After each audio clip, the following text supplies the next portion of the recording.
కానీ ఆ ఏడుకొండలు పుణ్యస్థలంలో ఈ హోటల్ నిర్మాణం చేస్తే మాత్రం హిందూ సమాజం చూస్తూ ఊరుకునేది లేదు. ఏ అఖండ మెజారిటీ హిందువులందరూ కూడా ఎన్నో ఆశలతో కూటమి ప్రభుత్వానికి ఇచ్చారు. మరి ముంతాజ్ హోటల్, ట్రైడెంట్ హోటల్ని తక్షణమే కూటమి ప్రభుత్వం రద్దు చేయకపోతే ఏడుకొండల పవిత్రతని నాశనం చేసేటటువంటి చర్యలు కానీ చేపడితే తక్షణమే హిందూ సమాజం బుద్ధి చెప్పడానికి సిద్ధంగా ఉందని కూటమి ప్రభుత్వానికి మేము మరీ తెలియజేస్తూ ఉన్నాం. మేము హితవు పలుకుతూ ఉన్నాం.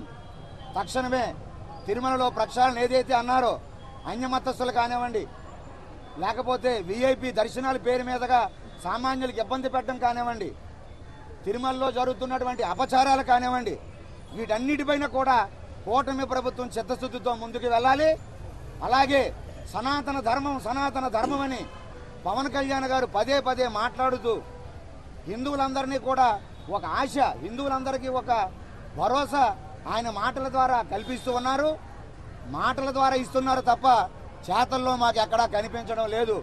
అయ్యా పవన్ కళ్యాణ్ గారు, మీరు సనాతన ధర్మం అంటూ మీరు మాట్లాడటం ఎక్కడెక్కడో దేవాలయాలు తిరగడం కాదండి.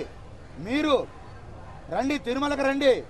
మీరు తిరుమలలోనే, తిరుపతిలోనే మీరు వారాహి డిక్లరేషన్ ఇచ్చారు. హిందూ సమాజం ఎంతో నమ్మింది. కానీ మీరు మాటలకి చేతలకి అస్సలు పొంతం లేదు. సనాతనవాదినంటే తిరుమల తిరుపతి దేవస్థానానికి గుండు కొట్టడమా?